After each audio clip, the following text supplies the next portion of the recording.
Every morning in SEAL training, my instructors, who at the time were all Vietnam veterans, would show up in my barracks room, and the first thing they'd do was inspect my bed.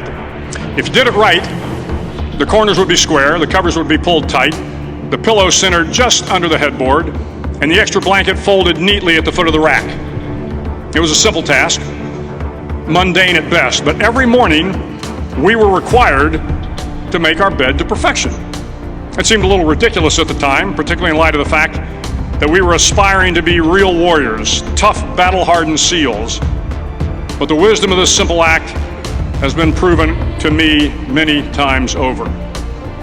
If you make your bed every morning, you will have accomplished the first task of the day. It will give you a small sense of pride, and it will encourage you to do another task, and another, and another. And by the end of the day, that one task completed will have turned into many tasks completed. Making your bed will also reinforce the fact that the little things in life matter. If you can't do the little things right, you'll never be able to do the big things right. And if by chance you have a miserable day, you will come home to a bed that is made, that you made. And a made bed gives you encouragement that tomorrow will be better. So if you want to change the world, start off by making your bed. During SEAL training, the students are all broken down into boat crews. Each crew is 7 students, 3 on each side of a small rubber boat, and 1 coxswain to help guide the dinghy. Every day your boat crew forms up on the beach and is instructed to get through the surf zone and paddle several miles down the coast.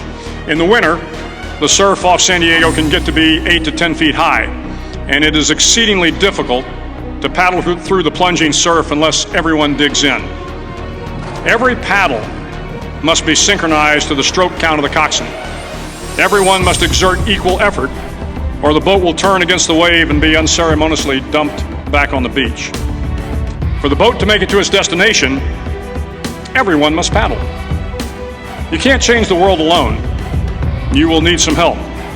And to truly get from your starting point to your destination takes friends, colleagues, the goodwill of strangers, and a strong coxswain to guide you. If you want to change the world, find someone to help you paddle.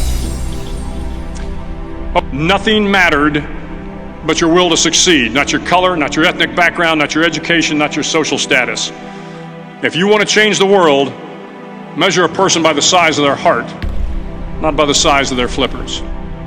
Sometimes, no matter how well you prepare or how well you perform, you still end up as a sugar cookie. It's just the way life is sometimes.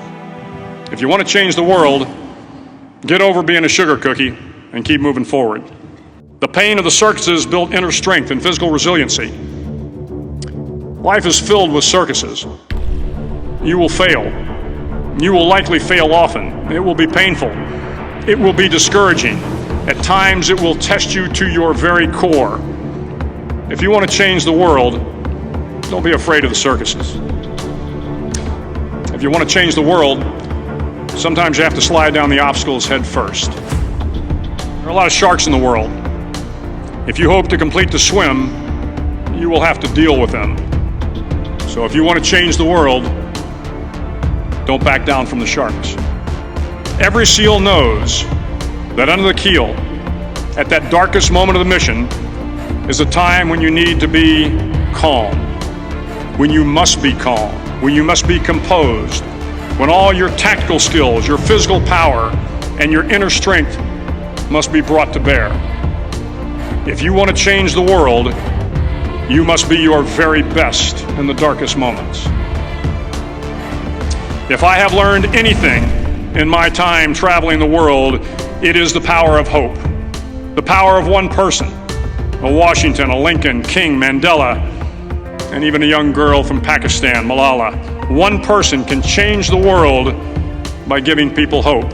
So if you want to change the world, start singing when you're up to your neck in mud. Finally, in SEAL training, there's a bell. A brass bell that hangs in the center of the compound for all the students to see.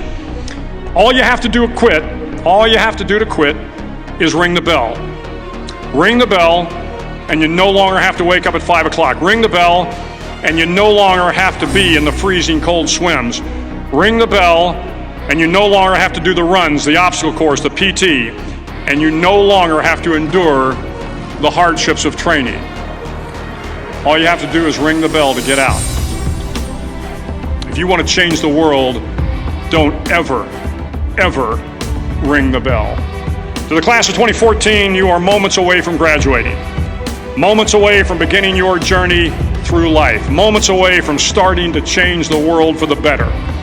It will not be easy, but you are the class of 2014, the class that can affect the lives of 800 million people in the next century. Start each day with a task completed. Find someone to help you through life. Respect everyone. Know that life is not fair and that you will fail often.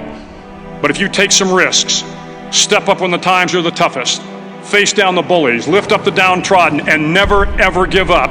If you do these things, the next generation and the generations that follow will live in a world far better than the one we have today.